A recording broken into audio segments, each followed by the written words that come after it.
Mirasee.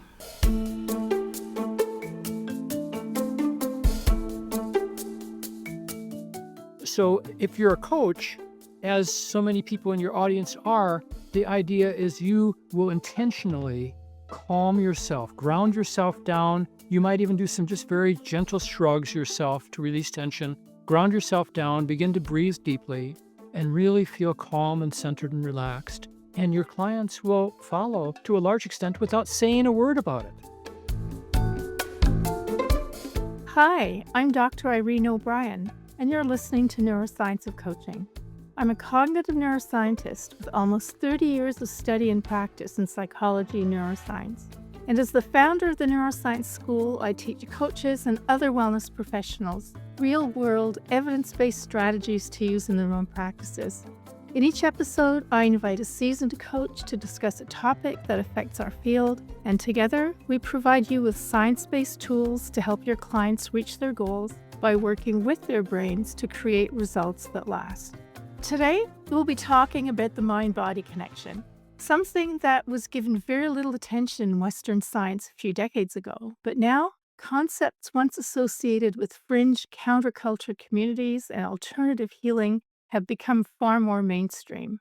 Breathwork, yoga, dance therapy, and meditation are just a few of the popular ways mind-body wellness is maintained. On the more obscure side, we have practices such as tapping and vagus nerve stimulation. At first glance, these can seem to be no more than simple feel-good activities. And that is pretty much how traditional medical science once viewed them. But in recent decades, science has been catching up, giving us more and more evidence that the mind-body connection is very real indeed. Studies are revealing clear links between the mind and body, which we can see in the brain's neural activity during magnetic resonance imaging, which is usually called MRI. Areas of the brain that control voluntary movement are also connected to thinking, planning, and involuntary functions, such as heart rate and blood pressure. This interconnection demonstrates how, for example, breathwork can help calm anxiety and how physical exercise helps you feel more positive. What's more revolutionary in this understanding, however, is the feedback from the body to the mind. The long-standing paradigm has largely been that the mind controls the body. We think of elite athletes demonstrating amazing control over their bodies, or world-class musicians creating complex music. But what's less visible are the techniques elite athletes and musicians use to prepare their minds for a competition or performance. More and more of them, at the highest levels, are incorporating mindfulness, biofeedback, and other means of accessing a better state of mind through the body. To help us explore more of this fascinating topic and better understand the mind-body connection, I've invited a psychotherapist to join me today.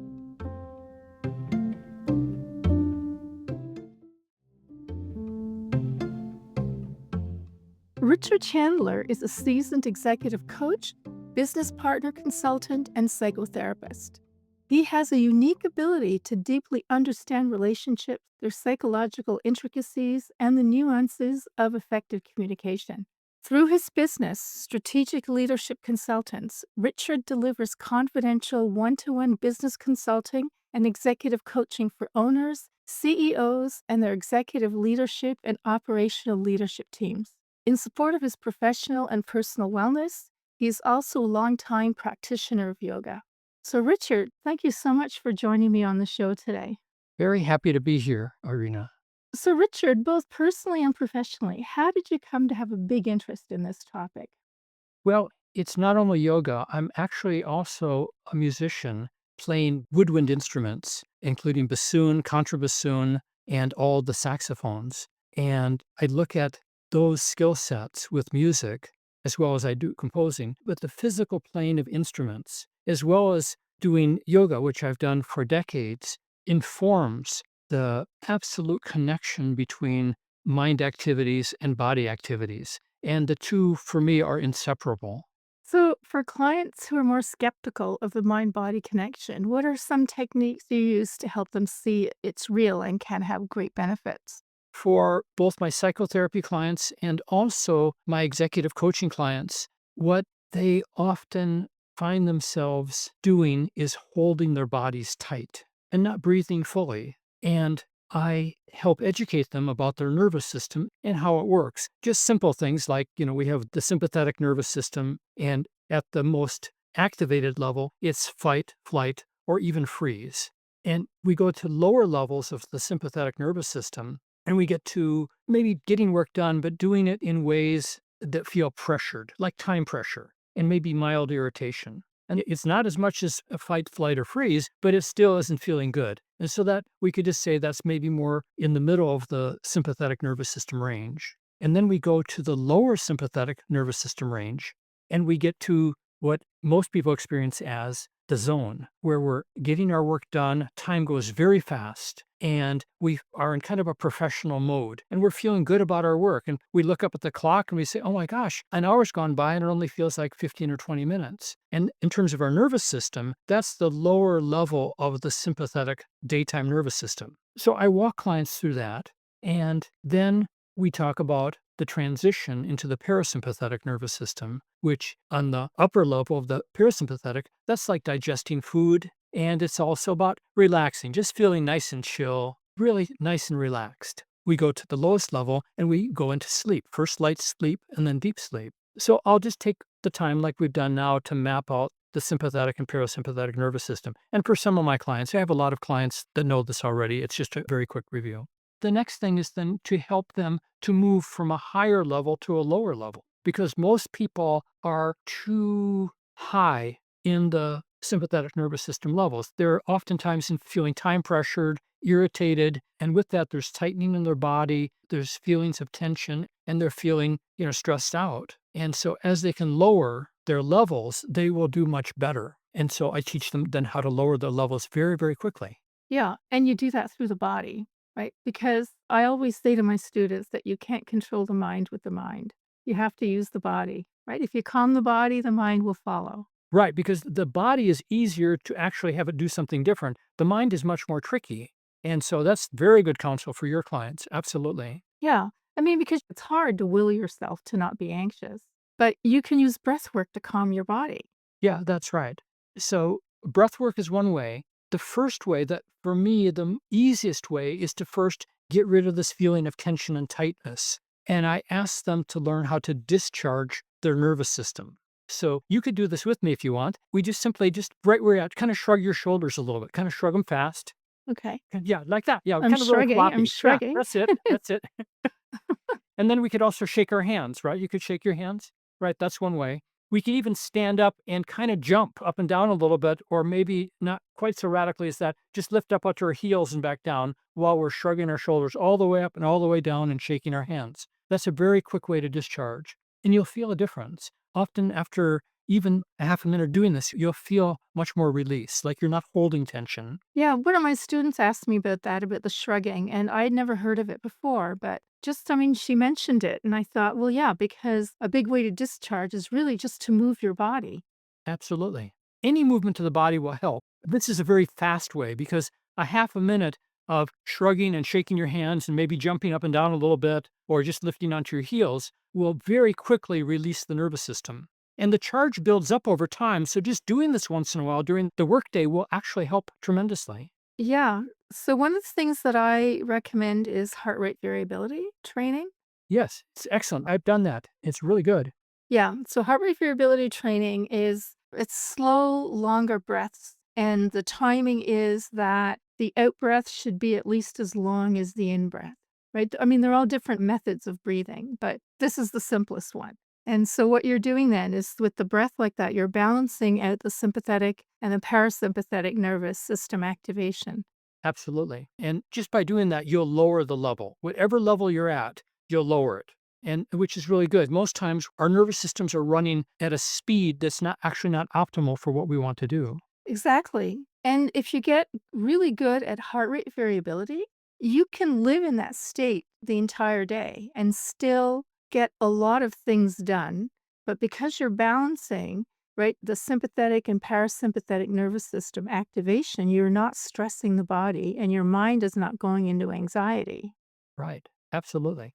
And the heart rate variability, I bought the devices, the company, I'm sure there's other companies, but I bought them from HeartMath. I have a device that I wear on my chest and the little clip under my ear, and it will measure this. And then as you breathe deeper, you'll get the actual feedback from a graph, or you can also turn on sounds. You've done this before too, perhaps, and then get into that kind of zone. And after doing that a long time, I'm not using my device nearly as much as I used to because I kind of know how to do it now. I know that by doing this kind of breathing in this way, it will actually have that effect. Yeah, and most people wear smartwatches, and so most smartwatches have something on them called a body battery or something like that, which is based on heart rate variability. So it doesn't train heart rate variability, but it shows you how high your body battery is during the day. And so, I mean, there is question about how exact the measure is, but I'm not looking at an exact measure. All I know is that body battery of 80 is a lot better than a body battery of 5.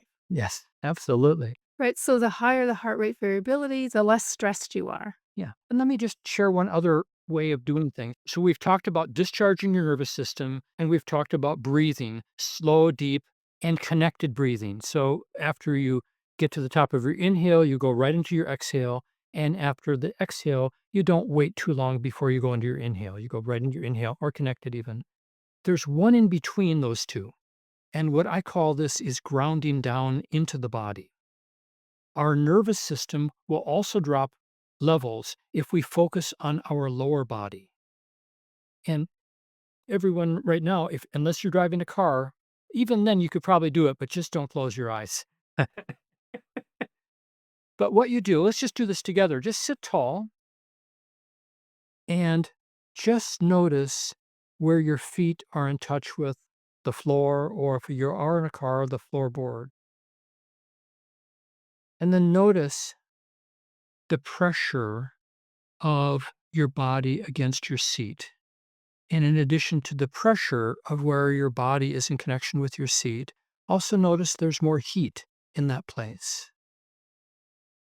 And if you happen to be having your hands on your upper legs, on your lap, you'll also probably notice some heat in your hands and in your legs where they're in contact. Now keep noticing the floor with your feet and notice your lower body as sensation. You're not thinking about your lower body, you're just literally experiencing it directly as sensation of pressure, of heat.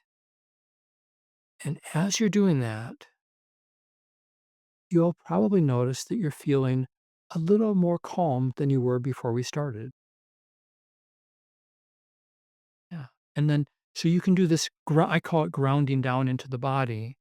You can do this and then add deep breathing to it, and it's really effective. Yeah.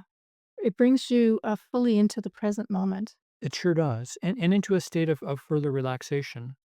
And all of them will work, but the ideal progression for me is discharging first to quickly relieve the tension, and then grounding down to the lower part of your body, and then third, adding the deep breathing.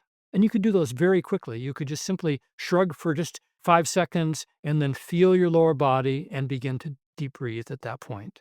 And you'll drop those levels from a higher sympathetic nervous system state to a lower sympathetic or even into the parasympathetic state quite quickly. Usually within a minute to 2 minutes, you can drop at least 1 or 2 levels by doing those three techniques in combination. It's quite amazing, isn't it? It is. It's a very quick way to really calm the mind and feel better. So tell me about your yoga and how that has helped. Yes, for me, there's lots of different styles of yoga. And I know you've shared with me that you've been doing Pilates for 10 years, which is very much like yoga in the sense that you're paying attention to your body and noticing your body in terms of the sensation it has as it moves through space or does a particular exercise. And it's also combined with a certain method of breathing. Absolutely. And in yoga, it is too. If we do anything that we're inhaling, we're tending to open the body up, like in a little bit of a back bending kind of a way. Our chest is opening and our shoulder blades are going together on the in breath.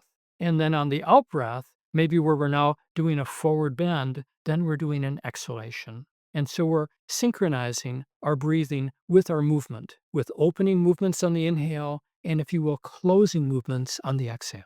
So do you get your executive clients to do those things? I do. I do. Not all of them, and usually not at first. It kind of depends on what's going on. And some people are much more cerebral And so then we can't start with this. This would be too out there for those people. But once I get to know clients well, we can say, how I have some things that will help you be more effective. They might say, oh, I'm feeling so stressed out. There's so much going on. I'm feeling really like I'm not relaxed enough. And then I'll take them through the kinds of things we've done here. And that often does help. And they've told me afterwards it has helped. Yeah, but you can start with a few breaths at the beginning, right? I mean, most will follow. Like if you start breathing in a certain way, then the client will follow. No, I mean, if they come in stressed and they really need to tamp down the system quickly, and you can do that without really explaining it. Just let's start with a few breaths. Yeah, absolutely. And you know a lot about this as a neuroscientist, is that human beings almost automatically mirror each other. Yeah. And so if you're mirroring by being calm and relaxed and centered yourself and breathing deeply and fully, your clients will begin to, in effect, do the same thing. They'll just do that. I'm looking for a word here where people come into a synchronous state, and there's a word for that. And I'm blanking on what that word is. Entrainment. That's it. Yes, entrainment. Yeah, they entrain to each other. Entrain, right. So if you're a coach, as so many people in your audience are, the idea is you will intentionally calm yourself, ground yourself down. You might even do some just very gentle shrugs yourself to release tension. Ground yourself down, begin to breathe deeply, and really feel calm and centered and relaxed. And your clients will follow to a large extent without saying a word about it. Isn't that a powerful tool for coaches? Oh, absolutely. It's a powerful tool. It's powerful for our clients and powerful for ourselves because oftentimes when people come in more agitated mentally, we'll tend to lose our grounding. And again, we're getting more up into our head ourselves. And without that body grounding, we'll often not be, as you said earlier, as present moment aware as we would be otherwise. So going back to yoga, there was a study I read. It's a number of years ago, and it's well known now that exercise is good for the brain. And this was a study that looked at yoga. I think it was a meta-analysis of yoga, and it found the same effects on the brain as aerobic exercise. And I haven't seen a study like that since, but that one stood out because yoga is not aerobic.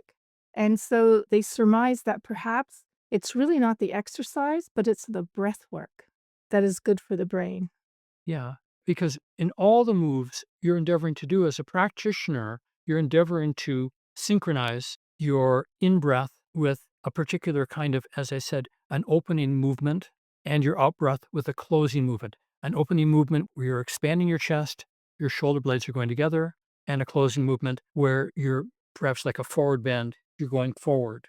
And with that synchronization, what will happen automatically is your breathing will slow and deepen. There are a lot of things that we can do, whether it's any kind of exercise, whether it's just things like walking, it's just any kind of movement we can do, and we can do it with the same kinds of principles that you find in yoga, in that we're endeavoring to synchronize movement with breathing and have our awareness in our body as sensation. And in doing that, you'll automatically refresh your mind and it will help with this less conscious way of automatically staying more grounded and relaxed. Yeah. There was the podcast that I did. Do you remember Eugene Choi?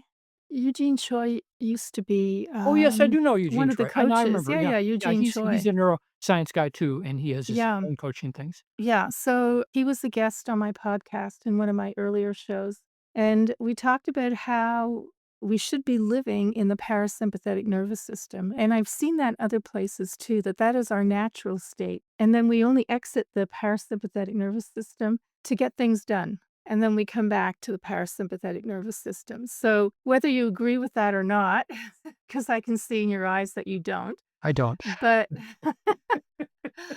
but in either case, we have to tamper down the stress level. Like people need to lower their stress levels. It is not good for our overall health. It's not good for our brain. And you do that through the body work, through breath work, through, walking out in nature, exercise.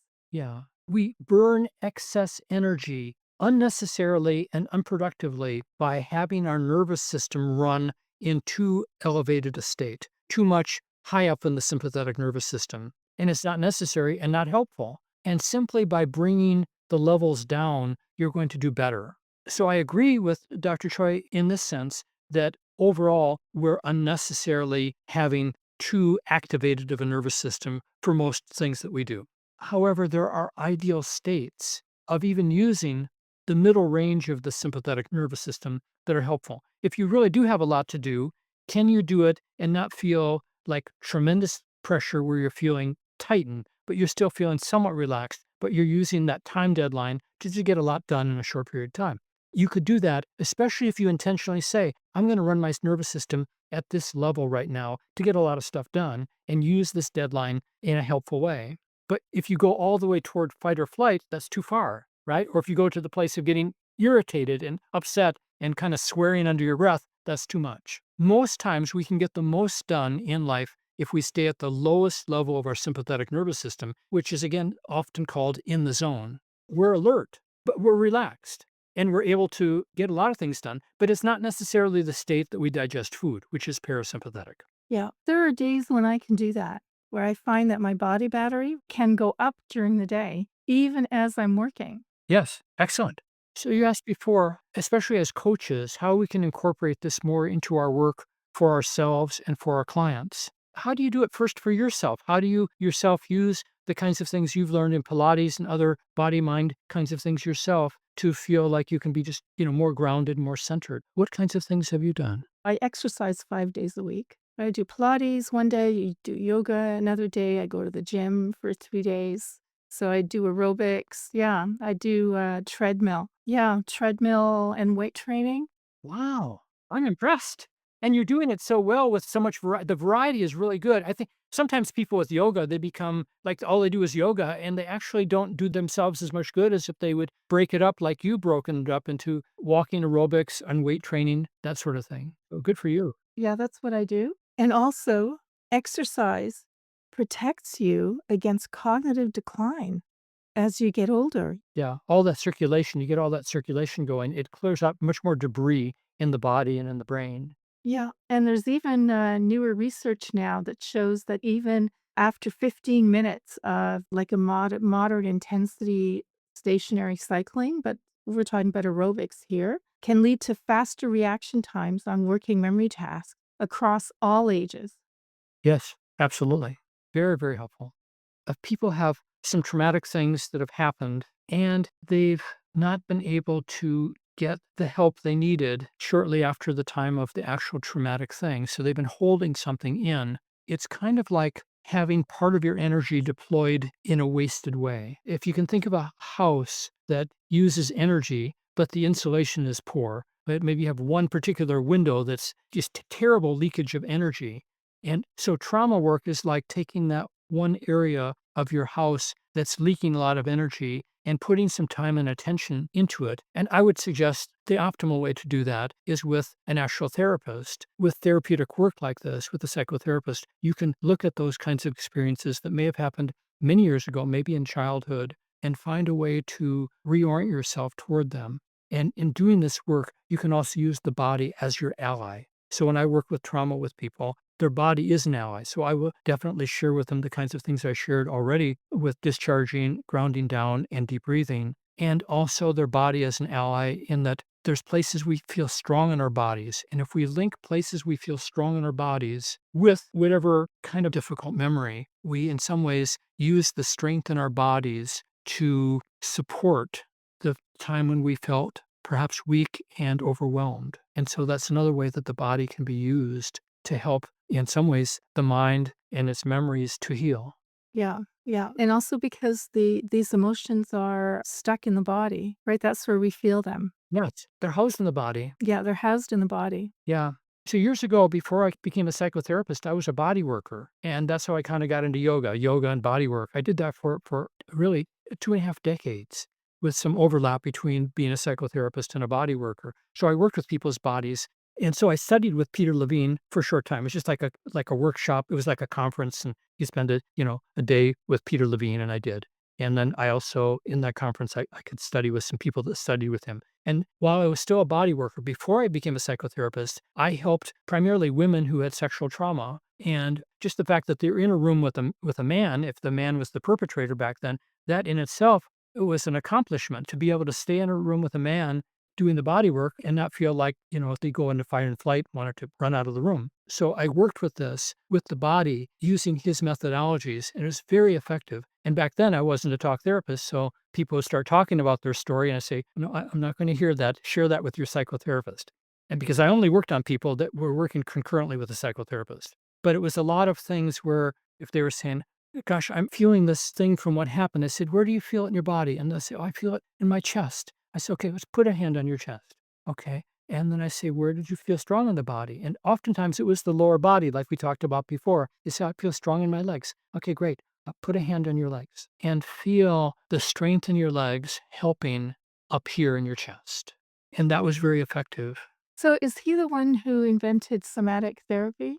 Yeah. I don't know if he has a particular trademark name for it, and it's escaping me now. But yeah, he's really big in this work and just tremendous in this book. There's other people that are also very good in this work. Yeah, it was Bezel van der Kolk. Yeah, yeah. And also, if I can pronounce this right, Gabor Mate. Gabor Yes. Mate is very good. Yes, I've seen And some of he's a his work. fellow Canadian. I've seen some of his work. So we've talked about the positive side of this topic. So let's look at the negative side. So what are some things that people should stop doing that harm or hinder their mind-body connection? I'm not sure I would phrase it as stop doing for this next thing, but let me just try this on for you. Oftentimes, you'll notice people, they'll have a particular way of fidgeting. And oftentimes, that is the nervous system trying to discharge. And they don't even know they're fidgeting. They're doing some kind of a thing with their hands or their body. And what I would say is that and this is something your coaches can do, if you're noticing your clients fidgeting in a particular way, just say, I'm noticing that you're moving your hands in this way right now, and ask them, did you notice that too? And they may or may not have noticed it and say, I'd like you to continue doing it. I would have people continue doing it with a lot of awareness. So just keep doing it, but have a lot of awareness and just see if you can feel what it's been doing for you because it's been serving you. Okay. And then after that, you could say, could we do something else that would be a way to also serve you that would maybe be less distracting for other people? That you could maybe teach them, some ways to discharge and deep breathe, the things we've talked about already. It's okay if you fidget. It's just that, if you can do it consciously, you can say, well, do I really want to fidget in front of everybody in this way all the time? And the answer might be no. The answer might be that maybe they need to do something much more vigorous for a minute or two. Jump up and down, do some jumping jacks, and discharge that tension. And so then they can sit calmly after that. Yeah. So we don't think of it as a mind-body thing, but the purpose of meditation or mindfulness is to train the mind. And so if you're someone who lives in your head, then a sitting meditation might not be right for you. You might want to do an active form of meditation, such as a walking meditation. I live in my head, so I can't sit and meditate. I don't do walking meditation anymore, but I did when we had our dog. And I noticed that when I came back from walking him, I'd come back home and I couldn't even remember where I had walked. So I was completely in my head. And I didn't feel relaxed when I came home. And I thought, well, no, I really can't go on like that. So I started to do a walking meditation, and that was just noticing everything around me. And happened, it was spring and the trees were budding, and it was just so much fun to watch the dog, how they get excited about everything and the sniffing. And so after a half-hour walk, when I arrived home, I felt like I'd had a mini vacation just by keeping my mind completely in the present moment. And this was with walking. That's terrific. That's really very good. Yes, with mindfulness meditation, I like to think of it as you can either do formal mindfulness meditation or informal. So formal is what you did with walking. Formal can also be sitting mindfulness meditation. You're deliberately there to meditate, like you did the walking in a very intentional way with meditation. Just noticing everything is meditative and relaxes. Informal is more like let's say we're on a drive and there's not traffic. It's free road, easy driving, no road conditions. What I encourage people to do is then notice how it feels to hold the steering wheel. Notice how it feels to sit in the seat. Notice how it feels to just look around, to drive safely and defensively and glance in your rearview mirror. So you're noticing that as mindfulness meditation, as opposed to thinking all kinds of things in your head. And then it becomes an informal mindfulness meditation practice. Folding laundry works too. folding laundry, doing dishes. You don't do it the whole time. It'd be maybe too much, but you say, okay, for the next few minutes, I'm just going to notice how it feels to fold laundry and what it's like to fold laundry. And you're not thinking about it. You're just noticing the movements. You're feeling them in your body. And that's a good way to get mindfulness meditation in informal ways when sometimes it's very difficult with busy schedules to do it always in formal ways. Yeah, that's a really good idea to do it that way because everybody has these moments when they're doing more routine things and where their mind can be fully present. And so when I was doing the walking, and sure, my mind would wander right into my thoughts and I'd bring them back to just noticing the present moment. And after a while, I learned to control my negative thoughts. They no longer hijack you. They no longer hijack me. Yeah. Yeah. And the more you can notice them objectively as, oh, there's a thought, and the thought was about this or that, and also not to judge the thought. That's another kind of skill with mindfulness meditation is we don't judge the thought. It's just a thought. It doesn't matter if it's the most embarrassing, horrific, awful thing a human being could think of, or the most sublime, spiritual filled, wisdom-inducing thought you've ever had. Either way, it's just a thought, and you're fine where you're at. And that's really helpful, is not being judgmental toward thoughts. Yeah. Yeah. So before we finish up today, is there anything else you'd like to say about this topic?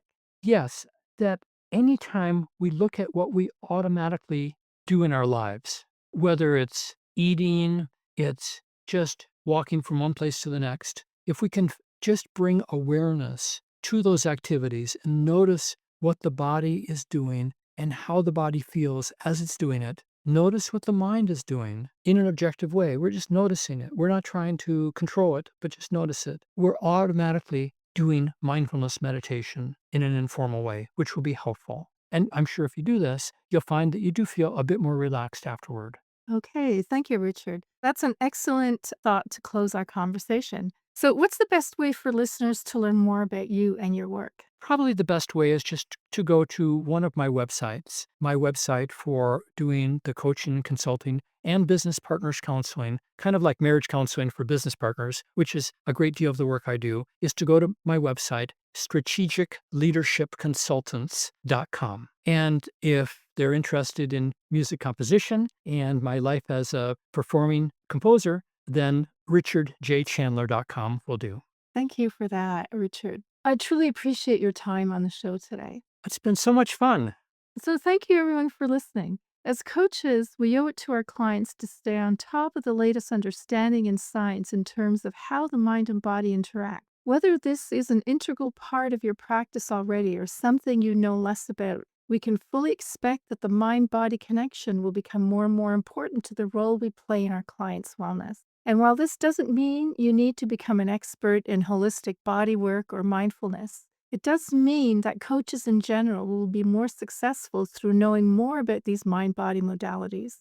And because we can't be all things to all people, this also means it will become ever more important to partner with practitioners who specialize in mind-body work to supplement what you provide. With what Richard and I talked about today as a starting point, you can begin to better understand how the body plays a part in the health of your clients' minds. So I encourage you to continue your learning on this topic. And of course, we'll include more resources in the show notes. Last but not least, we owe it to ourselves to learn more about this topic for self-care. We can only provide support for our clients and others around us to the extent that we maintain our own wellness. If the mind-body connection hasn't been a part of your self-care regimen, there's no better time than now to look at ways to bring it into your daily life.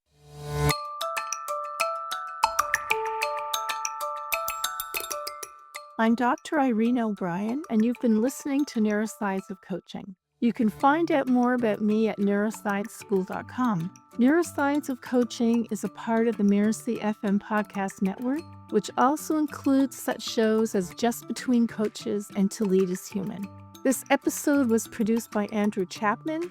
Danny Inney is our executive producer, and Marvin Del Rosario is our audio editor. To make sure you don't miss great episodes coming up on Neuroscience of Coaching, please follow us on Mirasee FM's YouTube channel or your favorite podcast player. If you enjoyed the show, please leave us a comment or a starred review. It's the best way to help us get these ideas out there to more people. Thanks, and we hope you'll join us next time.